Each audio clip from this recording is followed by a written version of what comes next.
Vamos a comenzarla retomando un poco lo que ustedes vieron la semana pasada con Sophie. Ustedes leyeron un texto que hablaba sobre algo que muchos de nosotros todos los días tomamos. ¿Alguien recuerda, me puede decir qué era? Exacto, muy bien. Hablamos sobre la yerba mate, ¿no? Ese texto, gracias a ese texto expositivo, lo que ustedes pudieron es conocer información sobre la yerba mate, justamente informarse, y también aprendieron algunos datos sobre su cultivo, su origen. Estos son los objetivos de los textos expositivos, porque justamente exponen un tema y lo explican, como pasó con el texto de la yerba mate. Lo que vamos a ver hoy puntualmente, vamos a trabajar también con un texto expositivo siguiendo esa misma línea, pero vamos a puntualizar en los recursos explicativos en esos textos expositivos. Y cuando hablamos de recursos, nos referimos a aquellas estrategias o aquellos medios a través de los cuales el texto es más comprensible. Entonces, lo primero que vamos a hacer es una actividad. Yo les mandé esa misma imagen, por si los chicos de allá atrás, que es muy probable no alcancen a ver, se las mandé por celular para que las puedan leer de ahí. Y como pueden ver ustedes, acá en el pizarrón tenemos los nombres de los recursos explicativos con un círculo que hay que llenar, ¿no? Con un número. Es como un ir con flechas, pero con números. La idea es que ustedes puedan deducir o inferir de qué recurso se trata. Así que vamos a ir leyendo uno por uno y vamos a ir completando. ¿Se entendió? Bien. ¿Quién quisiera leer el puntito número 1? De las chicas de acá adelante, si alcanzan a leer, o alguien que lo tenga en el celular. Leo. Dale. Se utiliza para delimitar con claridad y exactitud el significado que adquiere un término del área del saber. Por ejemplo, el chihuahua es la raza canina más pequeña del mundo. Ahí está. Muy bien, muchas gracias por la lectura. Entonces, acá se nos dice que tenemos un término y que se nos dice qué significa ese término, ¿no? Y da el ejemplo del chihuahua. Tenemos un término, el chihuahua, bueno, es la raza canina más pequeña del mundo. ¿Cómo creen ustedes que se llama este recurso, según lo que aparece ahí? ¿En cuál pondrían el número 1? Muy bien, ahí está. Podemos decir entonces que la definición responde a la pregunta ¿qué es tal cosa, no? Bien, vamos a ver ahora el puntito número 2. ¿Alguna quiere leer? Sí. Consiste en aclarar lo anteriormente mencionado con el objetivo de que sea más entendible. Por ejemplo, el chihuahua es la raza canina más pequeña del mundo, es decir, el único perro pequeño que no procede de ejemplares más grandes de la misma raza. Ahí está, muy bien, muchas gracias. Bien, entonces este puntito número 2 nos dice que el recurso nos permite hacernos entender. Y nosotros lo usamos muy seguido. Por ejemplo, cuando usamos expresiones como mejor dicho, en otras palabras, o sea, o ahí el ejemplo les dice es decir. Cuando nosotros formulamos nuevamente algo que mencionamos recién para que alguien nos entienda, ¿cómo se llama ese recurso? ¿Qué piensan? Ahí está, muy bien, porque estamos, como dije recién, formulando nuevamente. Entonces, el puntito número 2 iría acá. Bien. ¿Alguien desea leer el punto número 3? Sí. Se utiliza para representar una imagen del objeto, ser o acontecimiento que se está tratando. Por ejemplo, se caracterizan por tener cabeza redonda, ojos luminosos y separados, expresión vivaz y orejas tiesas que caen hacia los lados cuando el animal está en reposo. Muy bien, muchas gracias. Entonces, este recurso, como bien dice ahí, nos permite hacernos una imagen, ¿no? Obviamente, este recurso utiliza las palabras para que nosotros podamos visualizar en nuestra mente. Ahí da el ejemplo, está hablando del perro chihuahua, y si uno lee el ejemplo, dice se caracterizan por tener cabeza redonda, entonces uno se lo puede imaginar, los ojitos luminosos, separados. ¿Cómo creen ustedes que se llama este recurso? Ahí está, bien, es la descripción. Y responde a la pregunta ¿cómo es el objeto o el tema del que se está hablando? Bien, perfecto. Nos quedan 3. A ver. ¿Quién desea leer el número 4? Jorgelina. En una relación de semejanza o diferencia que se establece entre dos o más objetos, conceptos, seres, etc. Por ejemplo, la región blanda de la parte superior del cráneo del chihuahua es semejante a la de un bebé recién nacido. Bien. Entonces, según este recurso, tenemos dos objetos o dos seres, o dos temas, dos conceptos, como dice ahí, y lo que hacemos nosotros es establecer una relación entre esos dos objetos o seres. O decimos se parecen, no se parecen, establecemos un vínculo entre ellos. ¿Cómo creen ustedes que se llama? Ahí está, muy bien, cuando hacemos eso estamos comparando. Así que va ahí el numerito 4. Bien, ahí el ejemplo daba de la región blanda de la parte superior del cráneo de un chihuahua, dice que es semejante o es parecida a la de un bebé recién nacido. Entonces quizás comparamos algo desconocido para nosotros, porque quizás no tenemos tanto contacto con un chihuahua, pero sí con un bebé recién nacido. Entonces se hace más comprensible el tema del que se está hablando. Bien, tenemos dos opciones, ejemplificación y narración. ¿Quién quiere leer el puntito número 5? Allá. Consiste en presentar un caso particular del tema de manera que éste pueda comprenderse. Para ejemplificar, no solo piensa cuando tiene frío, sino también, por ejemplo, cuando está eufórico, ansioso, molesto o asustado. Bien, ahí está. Este recurso es más fácil, quizás para reconocerlo, porque para introducirlo utilizamos expresiones comunes como, por ejemplo, tales como, para ejemplificar, a modo de ejemplo. Así que si estamos usando estas expresiones, ¿cómo creen ustedes que se llama este recurso? Ahí está, muy bien. Perfecto.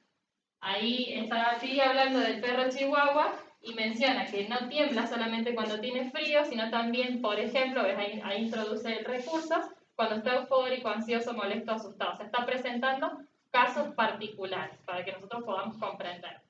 Bien, y queda el último puntito, el número 6. ¿Quién desea leerlo? ¿Alguien que se ofrezca? Allá. Se utiliza para relatar de manera ordenada y en orden cronológico un proceso o suceso vinculado al tema que se trata. Por ejemplo, desciende de unos perros pequeños llamados techichis que los toltecas criaban en el siglo IX, no sé qué es esa sigla, en México. ¿La cristiana era común? Ese. Sí. ¿Cómo? ¿Era común o era cristiana? O después de Cristo sería. Bien.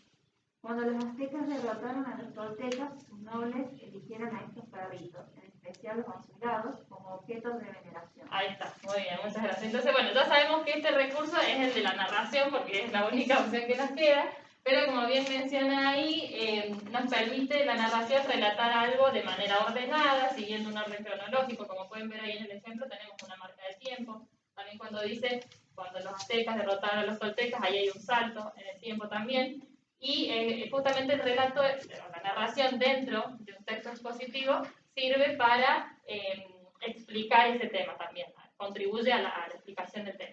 Bueno, ahora que ustedes ya reconocieron o ya conocen más o menos cómo son los recursos explicativos, vamos a ver un video.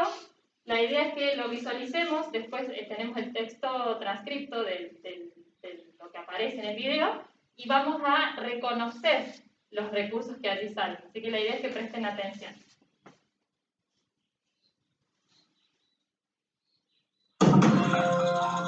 Los leones se han ganado la reputación de no tenerle miedo a nada.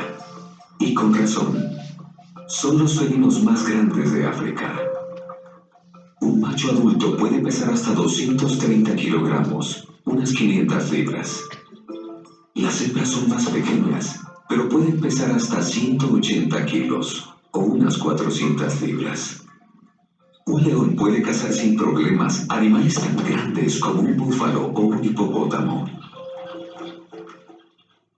Los leones son los únicos felinos sociables, ya que viven en grupo. Estos grupos, llamados manadas, generalmente están formados por hembras emparentadas y sus cachorros, además de un reducido número de machos residentes.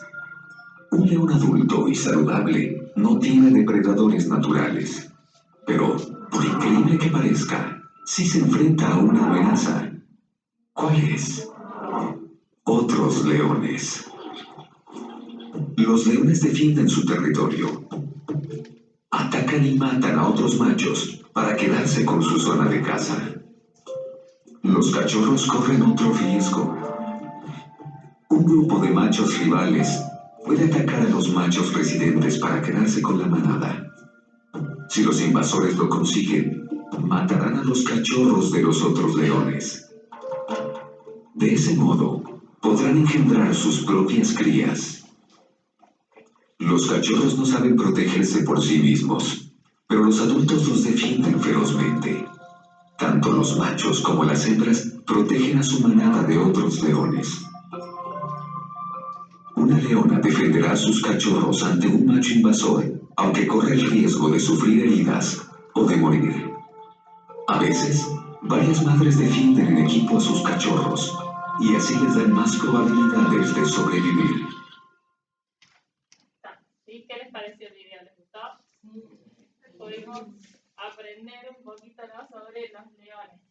Bueno, ahora para hacer la actividad que les dije recién de reconocer los recursos explicativos que aparecen, tenemos el texto. El texto oral que aparecía en el video lo tenemos transcrito para que ustedes lo puedan reconocer mejor. Les mandé a todos la foto por si no alcanzan a leer. Ahí le vamos a pedir a Sofi que lea, ya que estamos. Dice, leones. Los leones se han ganado la reputación de no tenerle miedo a nada y con razón. Son los felinos más grandes de África. Un macho adulto puede pesar hasta 230 kilos, unas 500 libras. Las hembras son más pequeñas, pero pueden pesar hasta 180 kilos o unas 400 libras. Un león puede cazar sin problemas animales tan grandes como un búfalo o un hipopótamo. Los leones son los únicos felinos sociables ya que viven en grupos. Estos grupos llamados manadas generalmente están formados por hembras emparentadas y sus cachorros, además de un reducido número de machos residentes. Un león adulto y saludable no tiene depredadores naturales, pero por increíble que parezca, sí se enfrenta a una amenaza. ¿Cuál es? Otros leones. Los leones defienden su territorio, atacan y matan a otros machos para quedarse con su zona de caza. Los cachorros corren otro riesgo. Un grupo de machos rivales puede atacar a los machos residentes para quedarse con la manada. Si los invasores lo consiguen, matarán a los cachorros de los otros leones, de ese modo podrán engendrar sus propias crías. Los cachorros no saben protegerse por sí mismos, pero los adultos los defienden ferozmente. Tanto los machos como las hembras protegen a su manada de otros leones. Una leona defenderá a sus cachorros ante un macho invasor, aunque corra el riesgo de sufrir heridas o de morir. A veces, varias madres defienden en equipo a sus cachorros y así les dan más probabilidades de sobrevivir. Bien, perfecto. Bueno, entonces vamos a ver ahora qué recursos notaron. ¿En algún momento se nos dice qué son los leones? ¿Pudieron ver? Sí. Describe cómo son. A ver, al comienzo describe cómo son. Bien, o sea, en una parte podríamos decir que hay una pequeña descripción porque menciona su peso, por ejemplo, ¿no? Bien. Y entonces pondríamos que sí hay una breve descripción, no es una descripción pormenorizada, pero es pequeña, podríamos ampliarla, ¿no? Sí. Y dijeron al principio, dice qué son.